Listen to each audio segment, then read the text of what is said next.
Dicho esto, entonces, eh, el valor absoluto del seno de x menos seno de x0, aquí estoy tomando x0 en los reales, lo puedo escribir como 2 veces el seno de x menos x0 sobre 2 por el coseno de x más x0 sobre 2. Pero por estas desigualdades, por un lado, el seno de x menos x0 sobre 2, por esta desigualdad, es menor o igual, bueno, sacamos el 2, solamente nos vamos a fijar en el seno. El seno de x menos x0 sobre 2 es menor o igual que el valor absoluto de x menos x0 sobre 2. Porque ya no le pongo el valor absoluto al 2 porque pues, 2 es mayor que 0. Y por otro lado, el coseno de x más x0 sobre 2 por esta desigualdad es menor o igual que 1. Entonces, todo este valor absoluto es menor o igual que, que esta expresión. Y esto justamente es x menos x0. Si buscamos que esto sea menor que epsilon, tomamos justamente delta igual a epsilon y se sigue el resultado. O sea, si delta es igual a epsilon, vamos a tener que x menos x0 es menor que esa delta, pero si eso es igual a epsilon, entonces esto es menor que epsilon, pero esto se puede expresar así, esto es mayor o igual que esto, y esto coincide justamente con esta expresión de acá. Entonces, lo que hemos demostrado es que el seno de x en efecto es continuo. Ahora, nótese que el coseno de x coincide justamente con seno de x más pi medios. Nosotros ya hemos demostrado que la función seno es continua para toda x en los reales. Entonces, como el coseno lo podemos escribir en términos del seno, se sigue que el coseno de x también es continuo. Hemos analizado entonces todas las operaciones básicas, por así decirlo, entre funciones continuas. Falta analizar justamente la composición de funciones continuas. Entonces tenemos la siguiente proposición. Considérense f una función que va de un subconjunto de los reales a R y g, digamos, una función que va de un subconjunto B de los reales a R, de tal manera que la imagen de A bajo F esté totalmente contenida en B. Bueno, a lo más que pueda ser B. Supongamos entonces que F es continua en x0, x0 que pertenece a A, y G es continua en f de x0, que en este caso va a pertenecer a B. Entonces, la composición f seguida de g va a ser continua en x0. Vamos a ver. Considérense epsilon mayor que 0. Entonces, defínase x1 como f de x0. Justamente como g es continua en x1, eso quiere decir que existe delta mayor que 0, tal que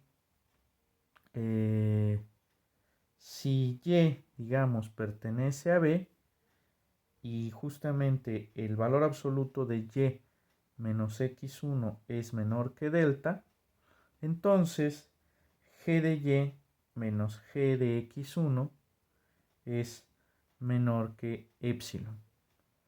Ahora, como f es continua, en este caso en x0,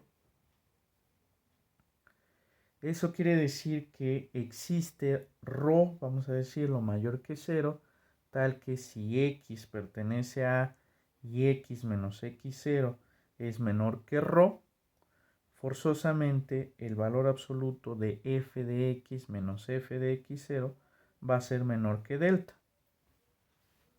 Ahora, como f de A está contenido no propiamente en B, si x pertenece a A, entonces f de x pertenece a B. Por tanto, el valor absoluto de g de f de x menos g de x1, que es f de x0, coincide justamente con lo que yo decía, g de f de x es menos g de f de x0. Esto va a ser menor que epsilon. Y por lo tanto, la composición de f seguida de g es continua en x0. O sea, ¿qué es lo que tenemos? Hemos demostrado que la composición de funciones continuas es continua. ¿Qué hemos demostrado? Entonces vamos a hacerlo esquemáticamente. Tenemos A, vamos a mandarlo, digamos, aquí está, digamos, R, este sería B, y luego pues lo mandamos a R, ¿no? De aquí a acá, esto es F, aquí bueno, pues también anda R, de aquí a acá es G, entonces tomamos aquí X0, aquí aparece X1, que es G, es F de X0, y entonces de aquí para acá pues mandamos, digamos, a G de X1.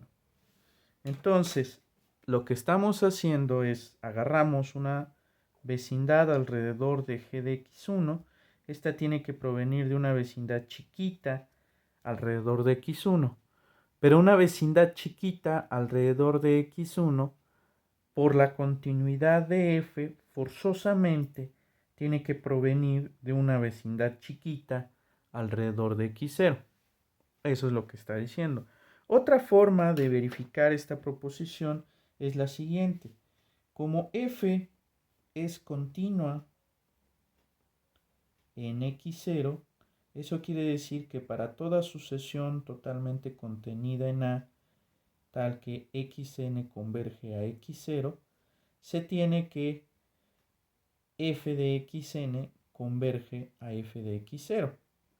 Pero además g es continua en f de x0. Entonces, como f de xn converge a f de x0, forzosamente g de f de xn converge a g de f de x0. Por lo tanto, para toda xn contenida en A, tal que xn converge a x0, g aplicada a f de xn, pues converge a g aplicada a f de x0. Entonces, a través de la teoría de sucesiones es que pues este resultado es más claro. Nótese que este resultado además muestra que si f es continua en A, es decir, es continua en todo punto de A, g es continua en todo punto de B, y además f de A está totalmente contenida en B, entonces f seguida de g es continua en todo A. O sea, también este resultado aplica para el caso de subconjuntos de los números reales. Hagamos más ejemplos. Considérese ahora la función raíz de x, donde x pues claramente es mayor o igual que 0. Yo afirmo que esta función es continua en los reales, positivos, perdón, aquí es continua, en los reales positivos unión el 0. Vamos a verificar esta afirmación. Entonces tenemos dos casos. Uno, puede ser que x0 sea igual a 0. Entonces, tómese xn, digamos, una sucesión que converge a 0, donde la sucesión xn está totalmente contenida en los reales positivos.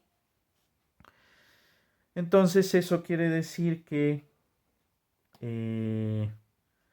para toda epsilon mayor que 0 existe una n en los naturales tal que el valor absoluto de xn, como xn es real positivo, esto coincide con xn, es menor que, digamos, epsilon al cuadrado, siempre y cuando n es mayor que n.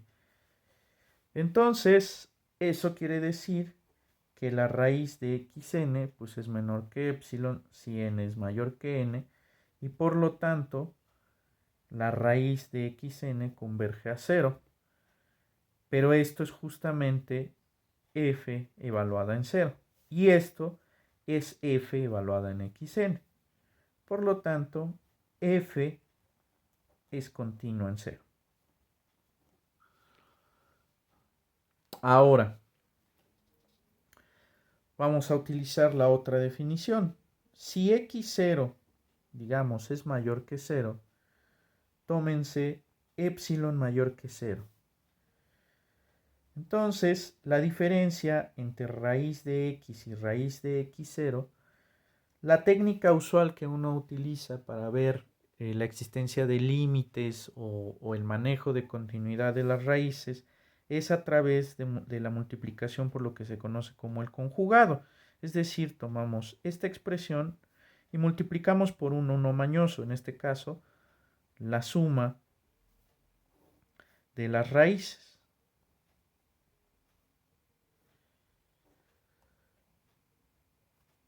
Ahora, esto pues me genera una diferencia de cuadrados, pero el cuadrado de estas expresiones es justamente x menos x0. Ahora, abajo, nosotros ya tenemos la raíz de x más la raíz de x0, donde ambos elementos son positivos.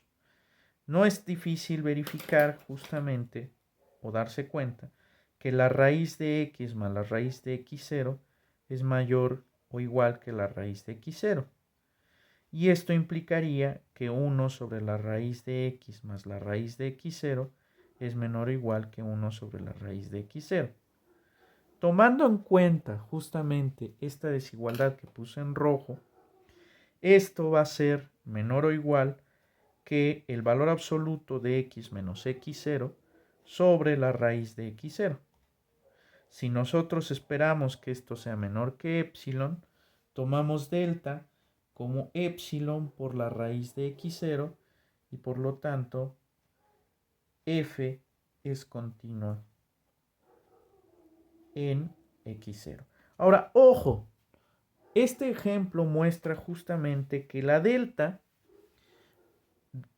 puede depender únicamente de epsilon, pero en último de los casos, lo más que puede suceder es que tu delta dependa del punto en donde tú estás verificando la continuidad. No puede quedar delta igual a epsilon por una función que dependa de x. Tiene que ser a lo más una función que dependa de epsilon y de x0. Recuerden que delta es una constante, no puede estar variando. Lo que hemos demostrado con estos dos casos en consecuencia es que f es una función continua en los reales positivos unión el 0. Entonces, en particular, si f es una función que manda un subconjunto de los reales a los reales positivos unión el 0, no, vamos a ponerle mejor g. Entonces, por el ejercicio, por el teorema anterior, la composición G seguida de F, donde F es la raíz, es continua en el subconjunto A. O sea, si G es una función que manda un subconjunto de los números reales en R más unión el 0, al componerlo con la raíz, esta función va a ser continua en este subconjunto.